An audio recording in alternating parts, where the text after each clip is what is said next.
A few days ago, I submitted 2 nightmarish accounts from my childhood. Perhaps you best read them to truly comprehend what has befallen me. I had been compelled to silence, gripped by the irrational fear that somehow, even after all of these years, should I speak of it, that those things would seek me out and once again wreak havoc on my life. In the name of science and reason, I confronted those fears and set out to vanquish those tormented memories once and for all by sharing them with others, exposing them for what I believed they were, the delusions of a troubled child. I have held on to my skepticism and rationality for dear life. I have allowed them to define me. But this morning, I was presented with verifiable physical evidence of what I do not know, but it cannot be ignored. And it seems strange to me that the last few days has been so tainted by apprehension and misfortune after finally breaking my silence, that I can no longer rely upon entirely conventional explanations in the wake of sharing those traumatic experiences I had as a child. I have been plagued by an overwhelming sense of unease. Initially, I attributed this to the fear I had experienced in simply recounting and reliving those terrible events in my mind. But as the days passed, it felt like so much more.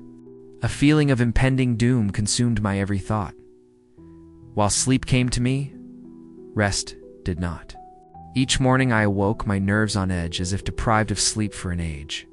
Nothing overtly frightening happened during the first few nights. No visitation, no unwelcome bedfellows, no wheezing breaths reaching out from deep within my bedroom walls. But I had that distantly familiar feeling of not being alone. Do not misunderstand. I did not sense someone in the room with me. I did not hear, smell, or feel anything remotely supernatural. But throughout my days and nights, I have sensed something subtle, almost on the periphery of my awareness. The feeling that something is on its way, something is coming, like the first few stagnant blasts of air from a subway tunnel, heralding the arrival of a lurching, unstoppable monstrosity. Surprising, yet expected. My sense of unease grew with each passing day. It's pushing its way under my skin, deep into my mind, like some form of cancerous infection. I tried to focus my attention on various writing projects in a vain attempt to fill my mind up to the brim with other thoughts, hopefully leaving no room for those contaminated memories. But those thoughts came to me nonetheless. My anxiety gained momentum until I could think of nothing else. I had to do something. I had studied psychology for years at university. With this, I knew that anxiety is often the result of a loss of control, and that one of the most effective ways to combat it is to empower oneself. This is what I intended to do. Call it foolhardy, but I was going to go back to that place, that house where those terrible events took place. I was going to confront those memories and expose them for what they were. Nonsense. It was an hour's drive to my old home, but it was one filled with elation. I was confident, at ease, happy. I was in control now, and nothing was going to get in my way from showing that the place I had feared my entire life was nothing but an average, humdrum, harmless little suburban house, gleefully negotiating the country roads and then motorway. Finally, I made it to the city. Gradually, the streets began to take on a familiar appearance. Memories of playing in that neighborhood came flooding back to me. A play park with my favorite slide, an ash pitch where we used to play football, my schoolyard filled with hide and seek and friendships long since abandoned, but never forgotten. My mind wandered through those memories like a prodigal son walking home. Wandered so much so that before I realized it, I was pulling into the street where I had once lived. The road was long and disappeared far into the distance, finally entering into a sharp, blind turn. It was an old neighborhood and had been planned and built long before the advent of the car. This was evident by the narrowness of its roads, creating a strangely claustrophobic feeling, as if the houses on each side rose up, leering at passers-by. I slowed my speed and cast my eye over each house that I passed. It was a uniform place, with every house looking not dissimilar. My heart suddenly began to beat faster as a cold chill crawled up my spine. There it was. There was the house. It was late afternoon, and the street was quiet, almost lonely. I stared at that little place, wondering how such an ordinary home could have instilled so much fear in me. I had initially intended to only look at the house from afar, confirming it to me as a material construction, entirely explicable and removed from anything uncanny. But as I parked, I took a deep breath, and before I knew it, I was out of my car. Walking towards that old metallic gate, its once bright floral shapes now darkened by aged, flaking deep green paint, revealing nothing but rust beneath. I ran my fingers over its uneven top, and with a subtle gasp, I pushed it open. Walking along the path, I was shocked at how disused the garden was. I thought to myself how much of a waste of a good lawn it was, which was all but obscured by a thick mosaic of weeds and other invasive species. But as I neared the house, I realized why. It was unoccupied. Once again, a shudder crept through me, but as my anxiety rose up, I crushed it with my rational mantra. The simplest of explanations is usually the correct one. I assumed that due to the current economic climate, that the house had probably just been on the market for some time, and that the owner wasn't too aware of the old sentiment that the first bite is with the eye. But as I looked around, I could see no for sale sign, nor one to let. It genuinely seemed as though this house had been forgotten, abandoned, and left to rot. The windows at the front of the house were filthy, and as such, almost impossible to see through. But as I wandered around to the back of the building, I could see more clearly inside. I would have imagined that a house such as this one would be empty, but on the contrary, it was entirely occupied. Occupied by the trappings of a modern life. I could see a television sitting in the living room corner, a coffee table with magazines strewn across it, various pieces of furniture sitting as if ready to be used, and a couple of coffee cups sitting on the windowsill still full, covered in mold. I would have thought the house was lived in if it was not for a thick layer of dust lying over everything. Accompanied by the occasional spider's web, it seemed as though the most recent occupants had left in a hurry and never returned, clambering through a sea of waist-high grass and bushes. I eventually arrived at that innocuous little window at the back of the house. The very sight of it frightened me. But this was mere memory, and not the strange feeling of being watched from within as I had experienced as a child. Peering in, the room looked eerily familiar. I suppose there is little that can be done with a room so small, so oddly narrow. But through the dirt-covered glass, the room looked almost unchanged from when I had slept in it. A bed, a set of drawers, and what looked like an assortment of toys on the floor. A profound sense of anger washed over me momentarily. I shook it quickly from my mind. The room was clearly that of a child's, and the thought of that thing harming another innocent filled me with contempt for such a thought, and within me swelled the desire to protect any child from such an abomination. As I gazed at that wall, of which a bed lay alongside it, the hairs on the back of my neck stood up. For a moment, and it was for only the slightest, I thought I saw the blanket on top of the bed move. More than that, through that window pane, I could have sworn I heard a wheezing gasp. Closing my eyes tightly, I repeated another scientific mantra: science does not owe its debts to imagination. Opening my eyes, I saw nothing but an empty bedroom. No foul spirits, no unearthly things. Just a room, no more, no less. I breathed a sigh of relief, as if that all was well with world for the first time in many days. You may think that it was wishful thinking, but I genuinely felt that I had shown myself that there was nothing to be scared of other than my overactive imagination. It was starting to get dark, and I wanted to be home before the night. Filled with confidence now that my anxieties were behind me, there was one last thing I needed to do. When we had left that house, we did so in a hurry. As a child, it was disorientating, even frightening to leave everything I knew behind. But there was one thing left which I always wondered about.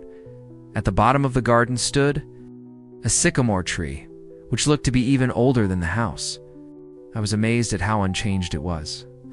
I had grown up, gone on to pastures new, but the old sycamore still stood, wise, warm, almost friendly in its appearance.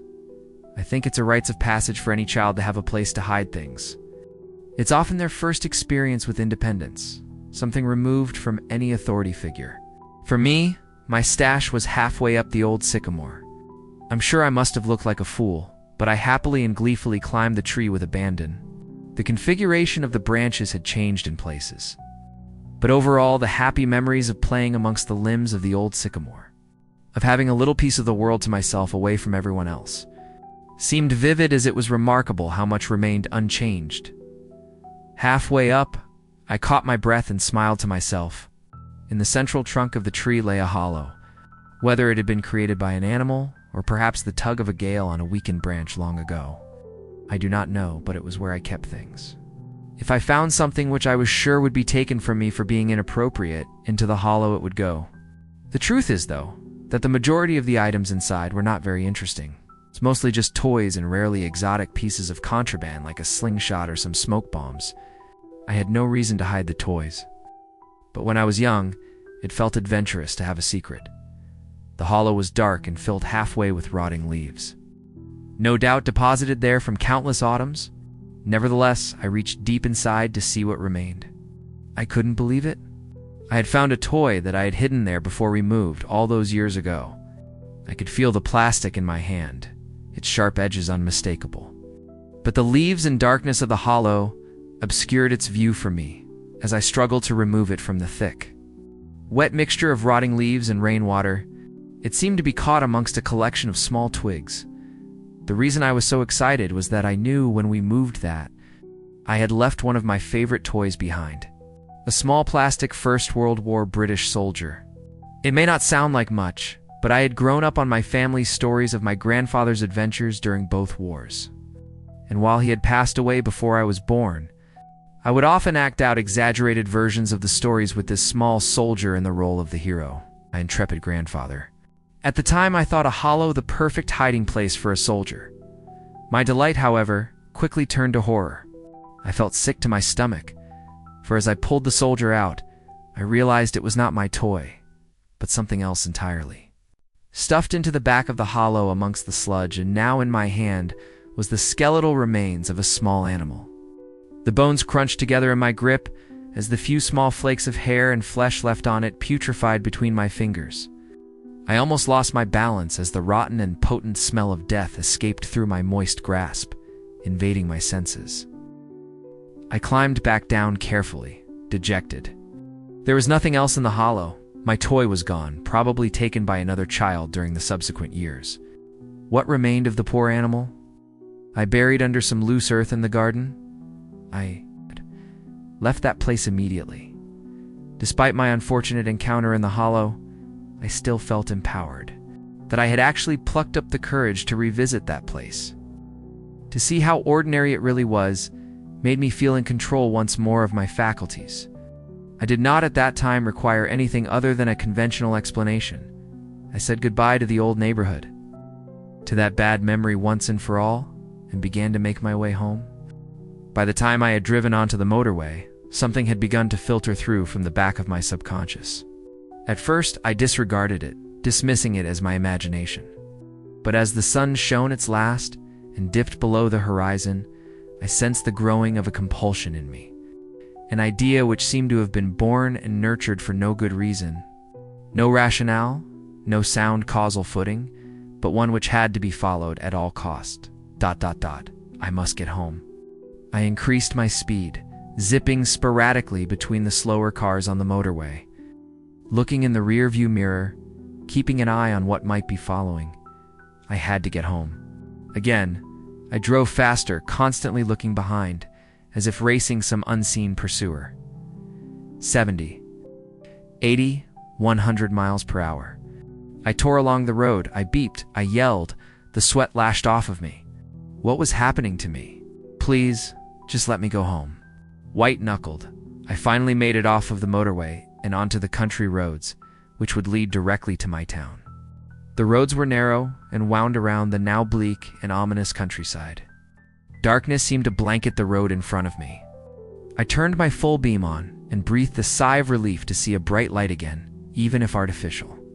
The manic anxiety which had seemed to grip me on the motorway appeared to have diminished. However, I still glared into the rearview mirror more often than I should have, just to make sure that there was nothing following me. What a ridiculous thought. To think of something chasing my car? To put myself and others in danger by speeding down a busy motorway ... madness. Still, madness or not, I had felt compelled to get away as quickly as possible, and even though I had managed to collect my nerves, the loneliness of the road I was on fueled my yearning for my own town, my own street, my own bed. Nervously, I traversed the web-like winding roads which seared through the countryside. Feeling relieved at the first sign of a lamppost of civilization and of the boundaries of my town, I pulled up outside of my house, switching the engine off, and sat for a moment in silence. I had to stop all of this nonsense. Things coming out of walls, watchers smothering me at night, looking into someone's window like a prowler. All of this was lunacy. Tomorrow I would start afresh. No more writing about my childhood experiences, no more reliving of dread-filled nights. Just getting back to normal, carrying out my work, spending time with my girlfriend, and most of all, reaffirming my belief, faith, and confidence in science and rationality. Then the thing in the back seat leant over, grabbed me by the shoulder, and breathed a foul, rancid breath from deep inside its lungs down the back of my neck. I scrambled for the door, my arms flailing around looking for the lock. Fear possessed me, shook me. A fear I remembered all too well, a fear from all those years ago, lying awake at night in that sickening room. The inside of the car had grown much colder, but that was nothing compared to the icy fingers burrowing into my shoulder. I honestly thought I was going to die, that this thing would finally get its way after all this time. The door handle popped in my panicked grip, and I fell out of the driver's seat onto the pavement. For the briefest of moments, I thought I caught a glimpse of something in the back seat. Vague, the form of an old man, yet twisted and distorted, grinning from ear to ear. Luckily, there was no one around. As had there been, I would have appeared a mad fool, for the car was empty. I grabbed the keys from the ignition and booted the door shut with my foot, locking it for the night. I staggered down the path and into my house. I'm not going to lie to you, but I drank myself to sleep last night. You may recall that I said I had evidence, actual physical evidence of something unnatural. You might be wondering what that evidence is. Well, I could say that it was the marks on my shoulder that made me shudder with fear. Or I could tell you that my bedroom window, lying prized open this morning by what looked like claw marks, has left me dreading tonight or any other. But no. None of that scared me as much as what I saw today upon waking. Sometimes the most frightening of messages are the most simple. For lying on my chest as I awoke this morning was a toy soldier. The soldier I had hidden in that hollow all those years ago, returned to me as an adult, bitten in half. Last night was the most heart-wrenching and frightening of my life. So much so that I can barely bring myself to contemplate it. By now I will have submitted what occurred during my visit to that cursed place I once called home. A visit which heralded the return of my childhood fears. No matter what foul thing befell me then, nothing could have prepared me for last night, after waking up to the chilling sight of that toy soldier. Bitten in half, I found that the window to my bedroom was slightly ajar. On closer inspection, it looked entirely as if the window had been prized open from outside. The latches were bent back, out of position, as if subjected to an unrestricted, unbound brute force. From the outside looking in, I could see 3 indentations where the unwelcome housebreaker had used some kind of tool to leverage the window unnaturally away from its latch. What was peculiar about those markings was that they seemed to cut across the outside of the window frame like an old, uneven razor. Unlike a crowbar or other implement, which would have merely left a dent where it had been used as a wedge. To force the window open, nothing had been stolen, and I attempted to rationalize the markings on the window as human-made, and not claw-like as they appeared to be. The toy soldier returned to me so violently, I could not explain. My heart sank at the very thought of it. I knew it was a message. But it seemed to me to be more of a twisted joke, announcing the arrival of my childhood predator, rather than something to be puzzled over or interpreted. I spent the morning checking each room of my house and its contents. Nothing was missing. I could only hope that whatever that fiend had been in the back seat of my car the previous night, that it had only wished to frighten me one last time, and then be on its way. Perhaps its reach would be weakened so far from my childhood bedroom. It is all too easy for any sane person to persuade themselves that a traumatic event is something more benign. But in this instance, I could not. That broken toy was not a mere joke, but a promise. A promise that it would return. For what I did not wish to know, my thoughts naturally tumbled inwards and back to those terrifying nights I had as a child. I was now reintroduced to the apprehension of bedtime, the longing for the day, and the anxiety of night. Like an old and relentless enemy, my fear grew throughout the day, festering inside of me, leading to strange and ominous thoughts about the consequences of unwittingly bringing that thing home. Do not misunderstand me. My fear was not simply for my own safety. As a child, I believed that my nightly visitor was transfixed and consumed by wanting me. But I did not feel that my loved ones were in any danger. This, however, had changed. I did worry.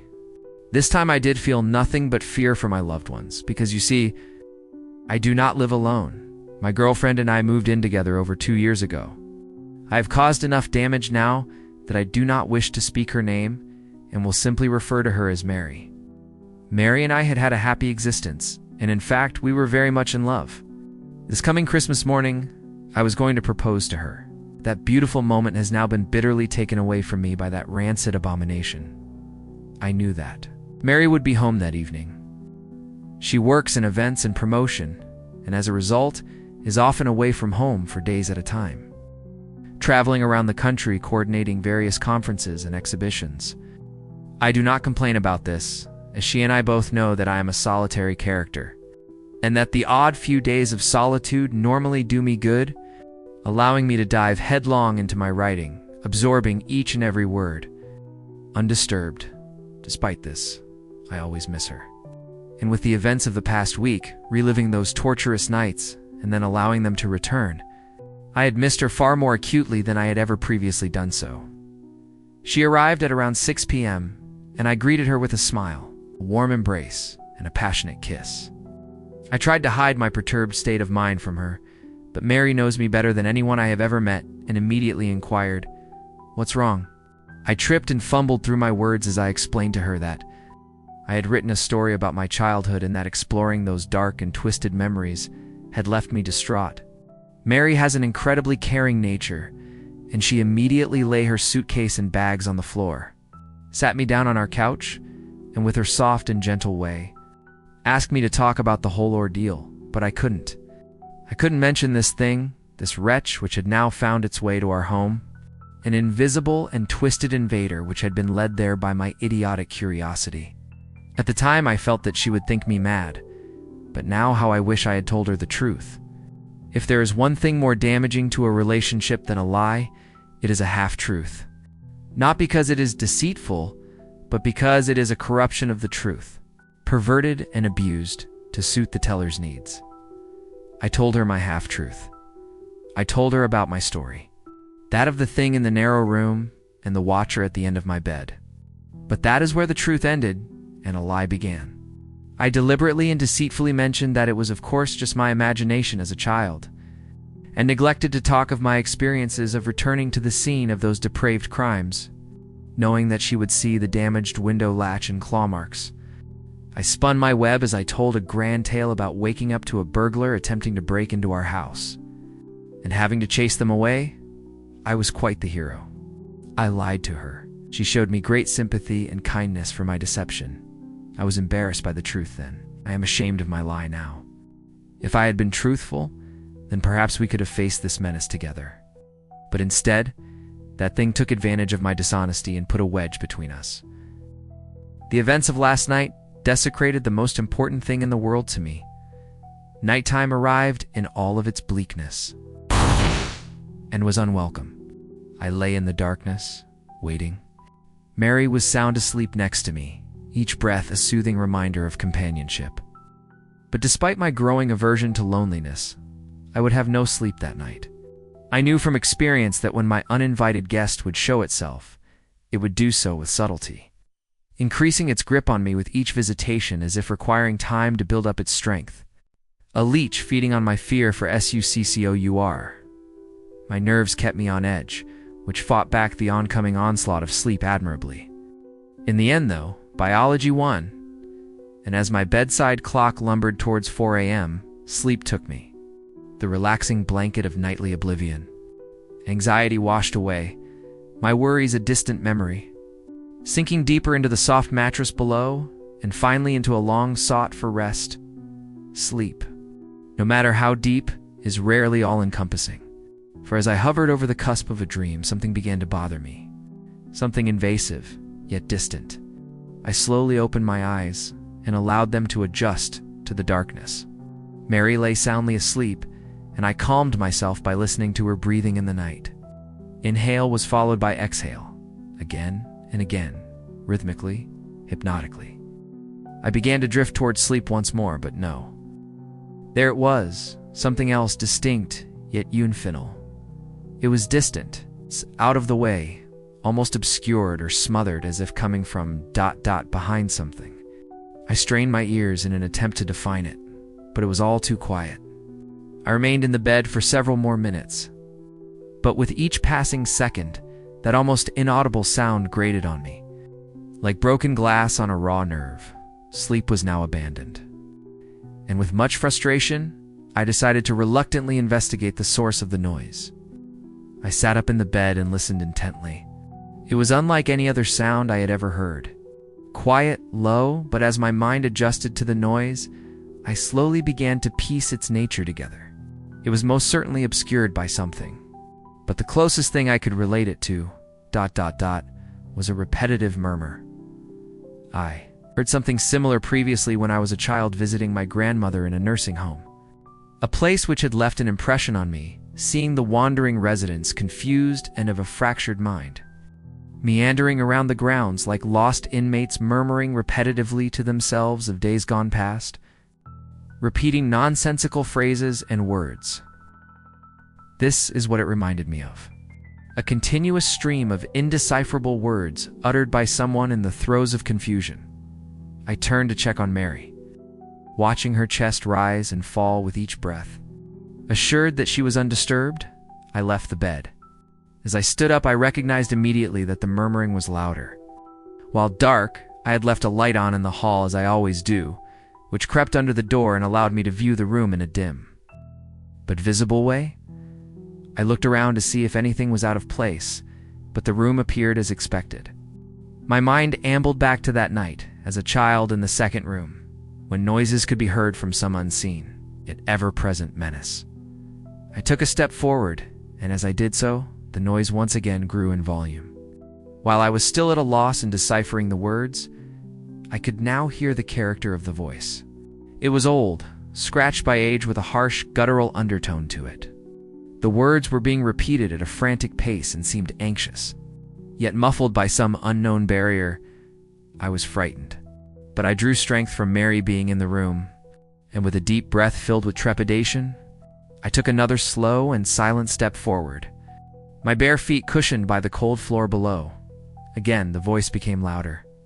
I wasn't sure if I was imagining it, but I could have sworn that it had become more agitated as I drew closer. The next step I took shook me to my very core, for as that murmuring, garbled voice grew louder still, amongst the rambling, graveled sound of it, I heard a word which shot an icy shudder through my bones. A word to be feared. It spoke my name. Dear God, it knew my name. To me, it was as if knowing who I was somehow endowed that thing with an unlimited reach, that I may never be rid of it, that it could kill me at any moment. Something suddenly caught my eye, a movement accompanied by a ruffle of cloth. I knew now where that rhythmic, agitated voice originated. I knew now why it was muffled and difficult to decipher. I could now see it. Only a few feet in front of me, standing behind the closed curtains. The moon was in its ascendancy outside, and while its glimmer could not entirely penetrate the thick cloth, it could barely and faintly outline the thing watching between my window and the curtains. I cannot now convey the strangeness which then overcame me. My anxiety and terror had heightened, but an unusual compulsion, an untimely sense of purpose took me over. I had to see what it was. I took another tentative step towards the curtains. They swayed slightly, as if caught by a breeze, but I could not tell whether the movement had been caused by myself, the hand of that thing hiding behind a shroud of cloth. I was now close enough to hear its labored breathing, the displacement of fluid at the back of its throat palpable with each inhalation, This was it. I was going to confront this monstrosity from my past. This tormentor of children, this coward. Raising my right hand slowly, I accidentally touched the fabric of the curtain, causing a subtle ripple which parted them momentarily. I gasped, for through that temporary slit, only for a moment, I saw it. My God, how can I describe what was standing there? Even now, I close my eyes and wish that I could erase it from my memory. It shivered and shook as it continued to murmur, repeating some indecipherable phrase, sounding like a bizarre mixture of numerous languages. Its emaciated skin stretched over an unnatural frame of brittle and prominent bones. Vertebrae, ribs, and other inner workings almost protruding through its paper-thin, pale, languidly pink, and almost bruised-looking husk.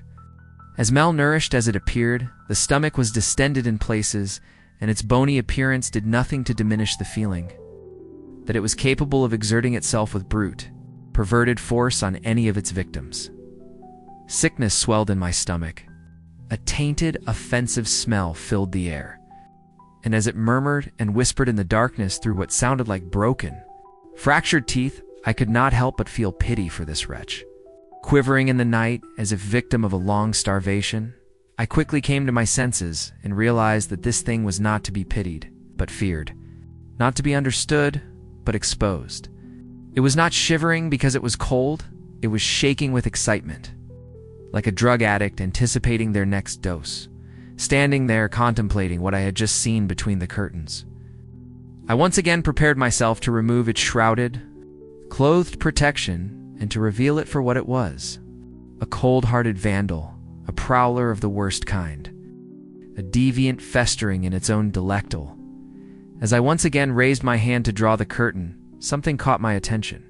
Its incessantly confused, gravelly, and inarticulate whispers squeezed through that broken mouth and uttered the three most terrifying words I've ever heard.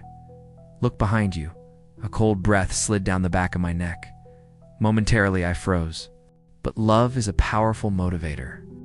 Had I been on my own, fear would have taken me, shaking any possibility of resistance from my mind.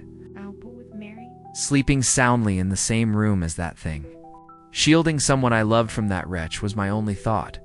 I turned around slowly, and as I did so, I could hear it wheezing, gasping, groaning for air. At a quarter turn, I could smell its breath. The stench of death hung in the air, plague-like and foul. Then I heard another voice. It was not that horror in the darkness, but Mary. She let out a scream which startled and distressed me to my very core. A scream which will haunt me for the rest of my days. I turned quickly and laid eyes on it. But it wasn't behind me. It was on the bed. It writhed and rasped, wheezing in delight. Its bony spine curved with the anguish of countless years protruding through a ragged, torn piece of cloth which hung loosely over its torso.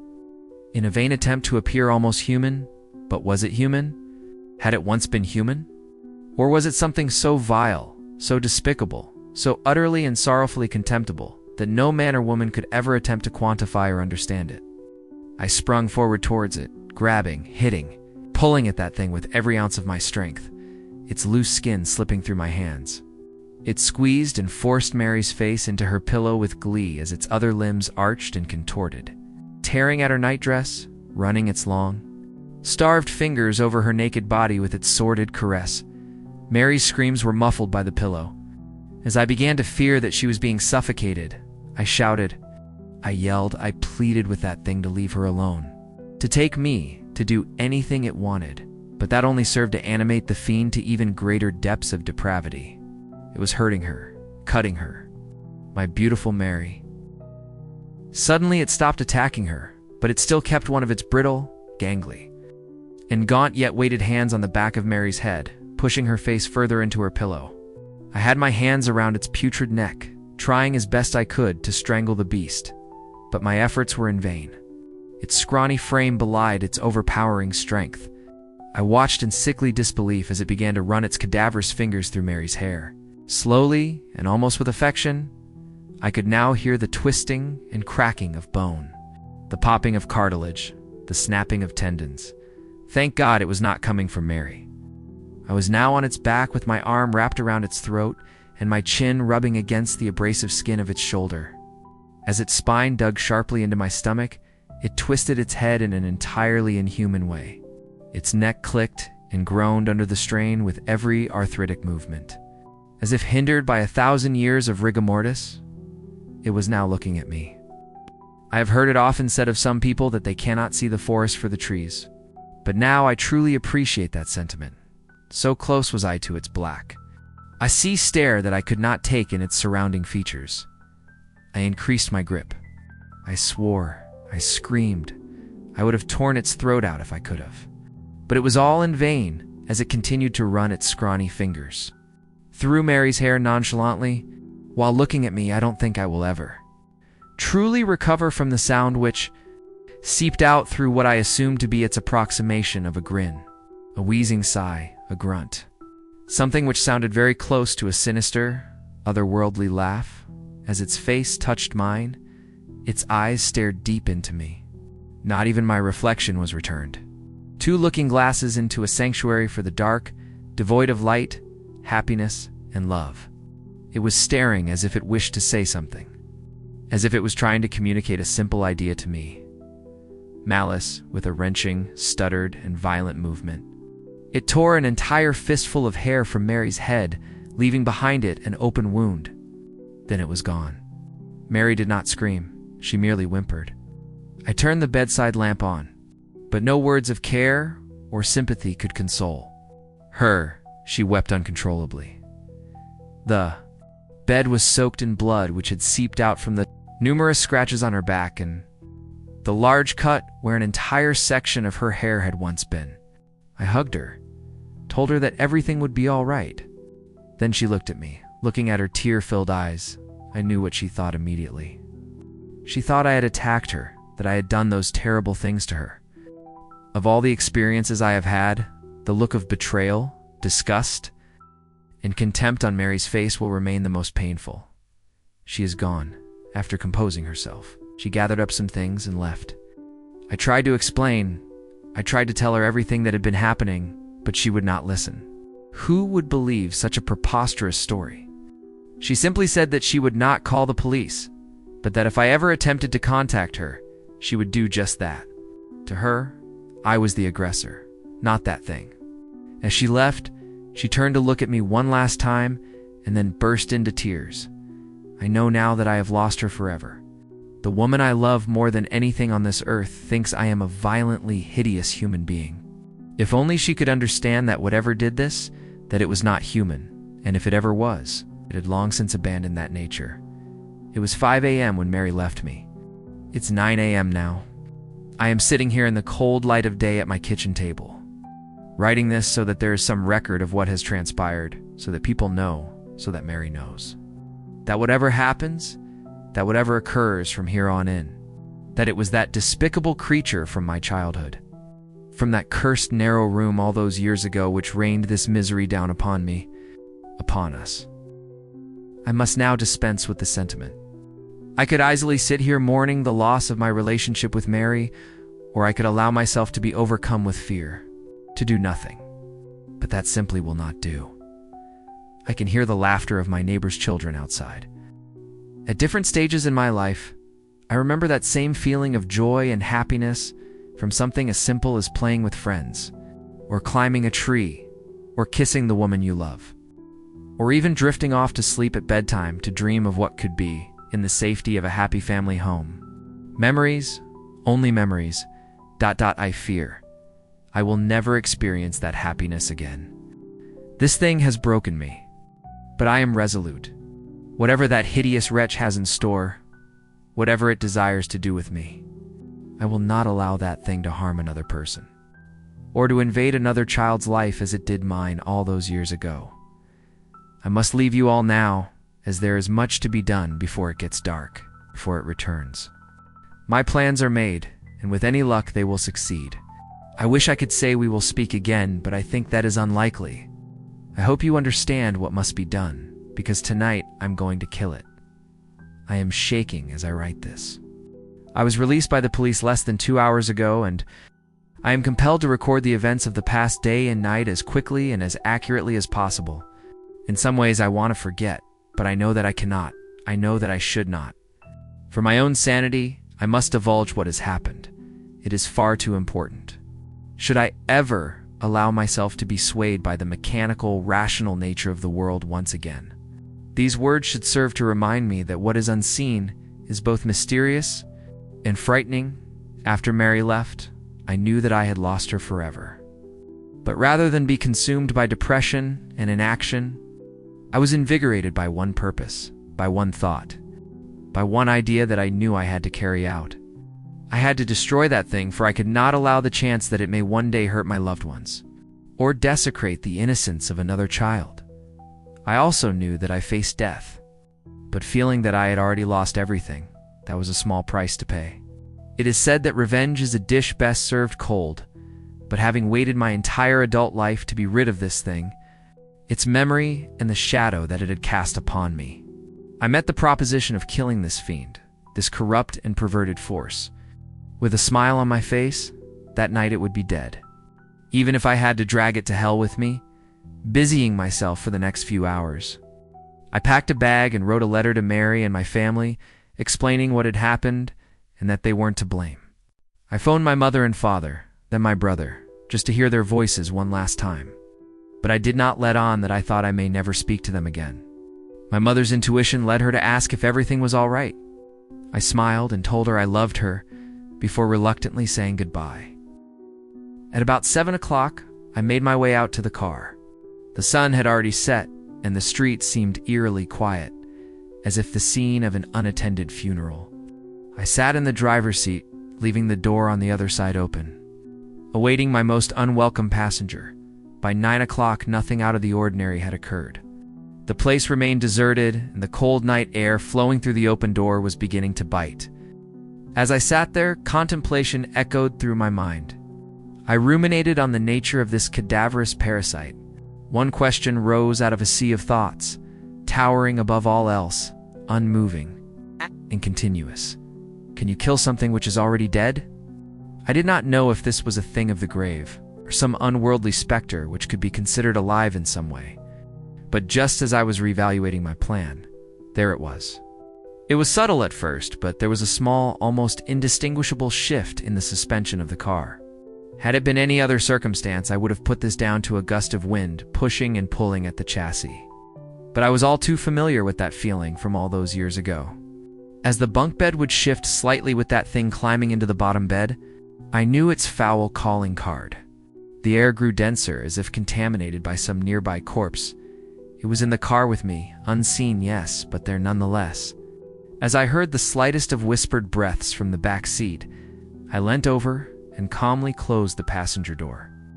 I turned the key in the ignition, and as I pulled out of the street, I could have sworn I heard a quiet yet distinctly malicious snigger.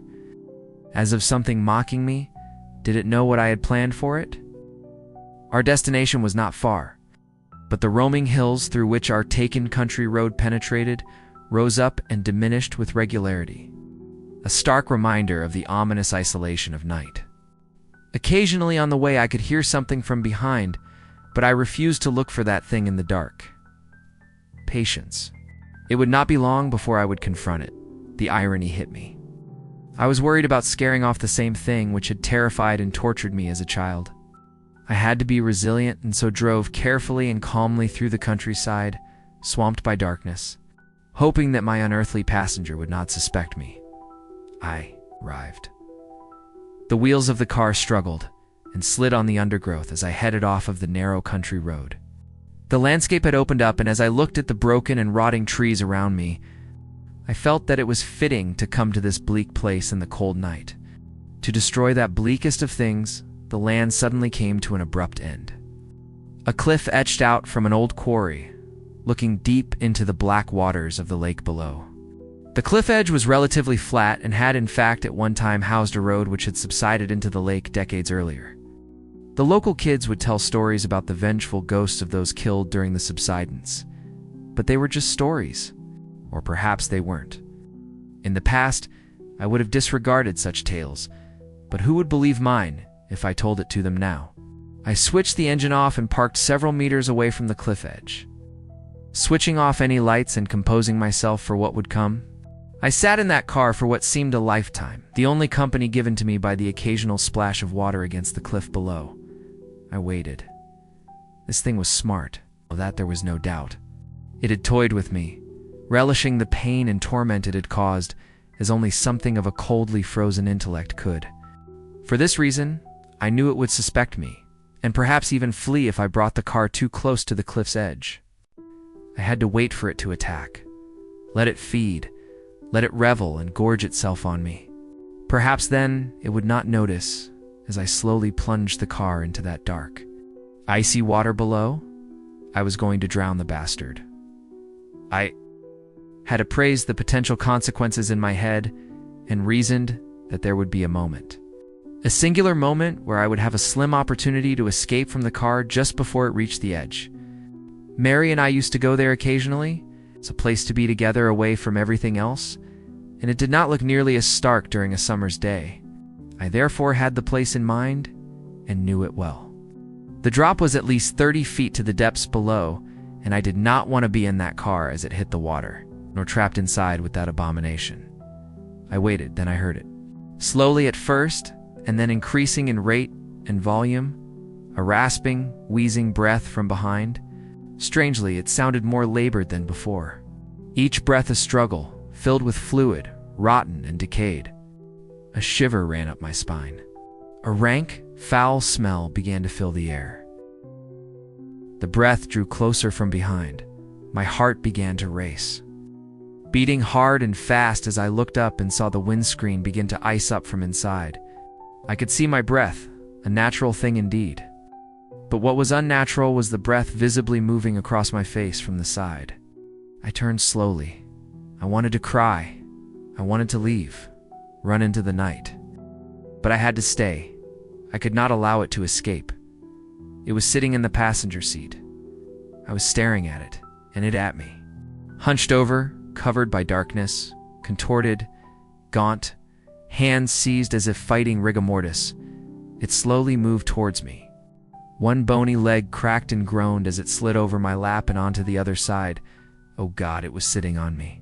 It pulled itself in close to me and through a shard of light provided by the moon. I saw its face. Skin hung from its jagged features. Glassy eyes stared deep into me as its grin spread up through its face. Unnaturally wide as the result of its half-rotten flesh, exposing the rotten muscles, broken teeth, and sinews of its rancid smile beneath. Pulling closer, it opened its mouth, revealing a wet and putrid tongue which could be seen through part of its missing jaw. Wheezing, breathing heavily, a foul stench which stung my eyes and filled my mouth elicited a response from me as I retched, my body attempting to expel its poisonous fumes. And as I did so, it stopped for a moment and then cackled to itself, happy, content. Staring into its icy cold eyes, it yet gave the impression of an afflicted and increasingly weak old man. It was still incredibly strong, but it seemed as though it had lost some of its potency. Perhaps leaving that elongated room had somehow affected it. Its long, protruding fingers caressed my face, and then, as a show of intent, it stuck one of them deep into my shoulder. I screamed as it bent and twisted inside of me, the rotting fiend moving its finger to cause the maximum amount of damage and pain that it could. As it did so, its other hand slid down against my body. It touched me. It was time. With my free arm, I turned on the ignition, and though my shoulder was still pinned to the seat, I managed to fight through the pain, put the car into gear, and took off as fast as I could. The creature flailed and screamed. It attempted to climb over me into the back seat, but I held on with all of my strength. The thoughts of what it did to Mary enough to fuel my rage. We raced towards the edge of the cliff, and I eyed the driver's door frantically. As we neared our icy plunge, I screamed in anger at its festering, its rancid face, and pushed it off of me. It scrambled into the back seat for dear life as I scrambled for mine by unlocking the car door. It was too late. The car careered over the cliff face, and before I knew it, we hit the dark water, splitting the black glass-like surface with tremendous force. I should have died then, but an airbag took the brunt of my impact. although I still managed to scrape my head across the doorframe. Dazed, I looked around. The sound that I heard coming from that thing was malformed, yet familiar. The squeal of some demonic child soon gave way to the anguish and rage of an ancient intelligence which knew that it faced almost certain death. The water was frozen and poured in through the now twisted, open car door with such force that it winded me. I gasped for air as my unwilling prey now did. It writhed and twisted as it looked for an exit. Spying the open door, it pulled itself through the water towards me. I curled up my fist and smashed it into that thing's face. Pieces of rotten flesh flaked off under the impact as a dark black liquid oozed from the resulting wound. Again, it attempted to get past me, and I knew that to keep it in that car long enough to drown, that I would have to die with it. I felt numb as the frozen water slipped over my chin. My heart struggled against the cold, and with a sudden surge, I was submerged and had breathed my last. I held my breath, but only to compose and ready myself for an icy, suffocating death. I hoped that it would not be painful. My thoughts returned to Mary and my family. A all-consuming sense of sadness and despair overwhelmed me. But as I struggled with that thing trying to get past me and through the door, grabbing and flailing with its arms, I looked down and saw it. Its leg was trapped between the dashboard and floor of the car by the impact of the fall, and although it could move, it could not leave. I turned immediately for the door. I could barely see but a foot in front of me in that black water, but there was enough moonlight to light my way. Just as I got to the door, the wretch grabbed hold of me and pulled me back to it.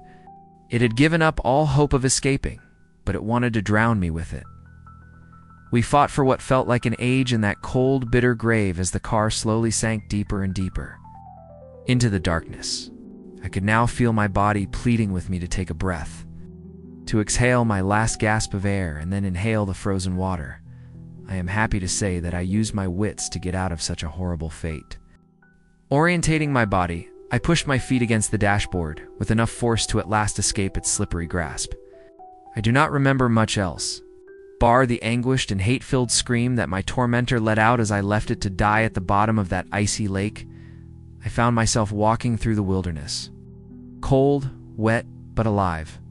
The wound in my shoulders slowed me down, but I kept the bleeding at bay by applying pressure to it with my other hand. It took me 2 hours to walk home, and I am amazed that I did not collapse from exhaustion or hypothermia.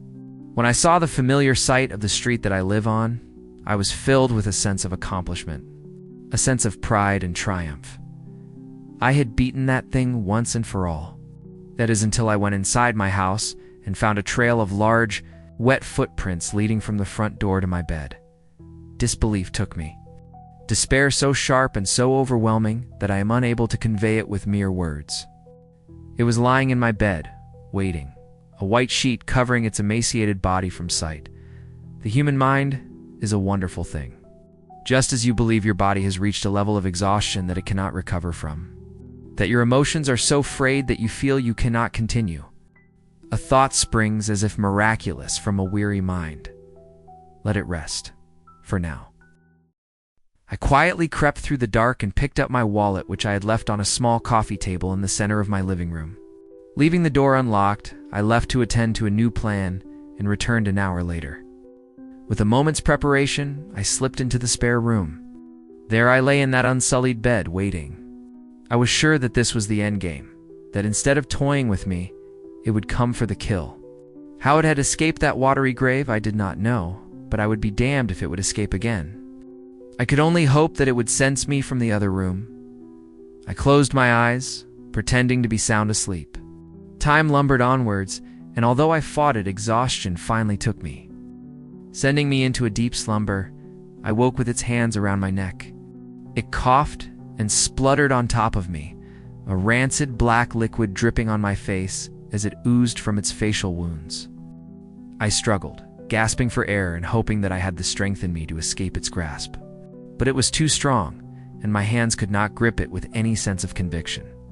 As it seemed to be dripping wet from its plunge into the lake, it may not have seemed rational at the time. But as my vision dimmed and the last light of consciousness extinguished within me, I did as so many animals do in their last moments. I played dead, lying motionless, holding my breath.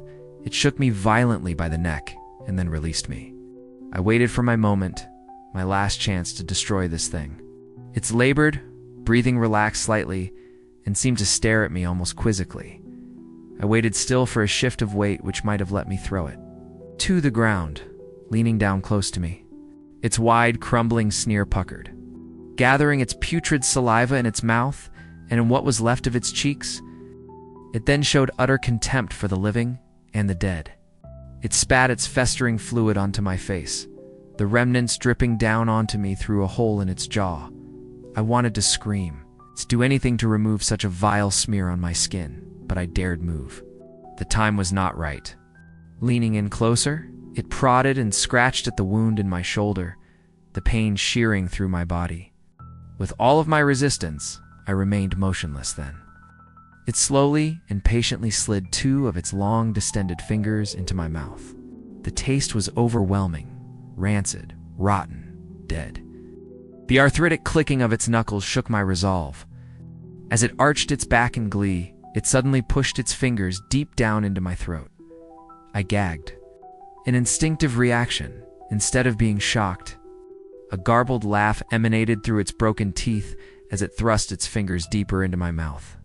I felt its cold, hard flesh scraping against the inside of my throat, pleading without words for it to stop. In our darkest of moments, we sometimes find our true strength. I rolled to my side using its weight against it and finally managed to break free. I fell onto the floor, its long reach grasping at my feet.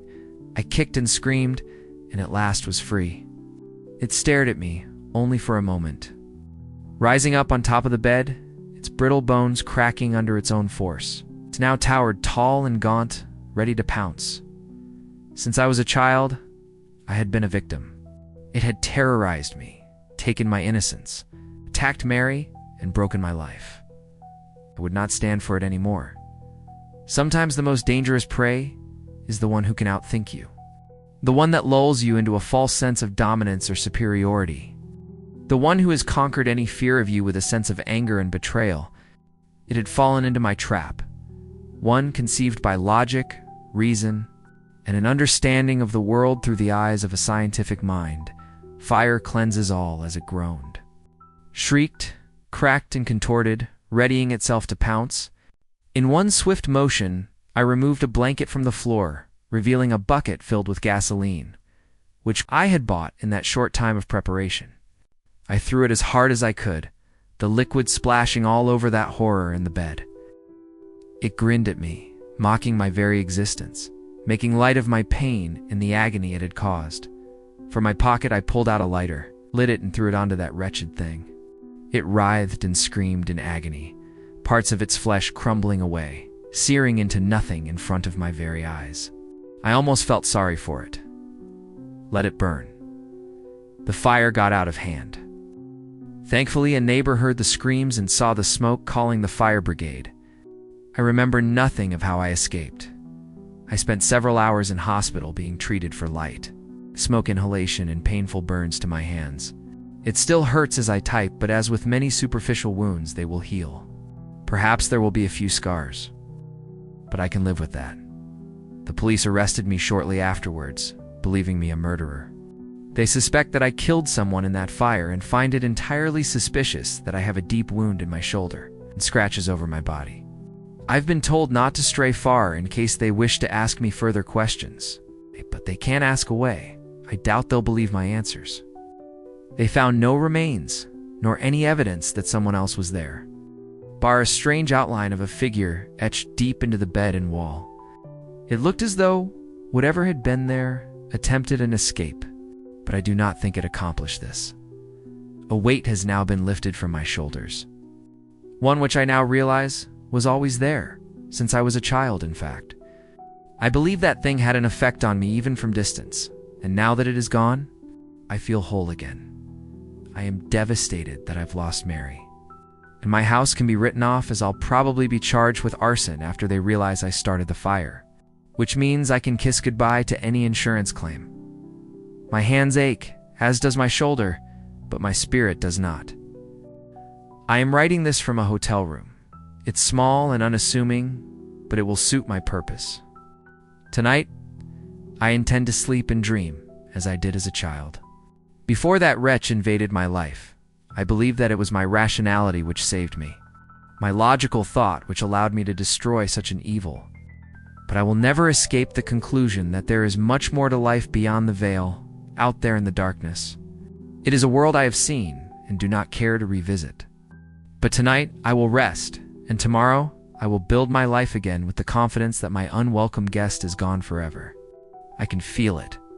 I know it. It will take time for me to adjust, and perhaps my mind will play a trick or two along the way. It is difficult to abandon the paranoia of a lifetime. I must learn to accept my safety once again. I refuse to be looking over my shoulder for the rest of my days, but I will always be cautious. As I was when I was in the hospital this morning lying on a bed in a quiet ward. I thought I felt the bed shake for the briefest of moments, but I know that it was just my imagination. I am glad I have written down my experiences.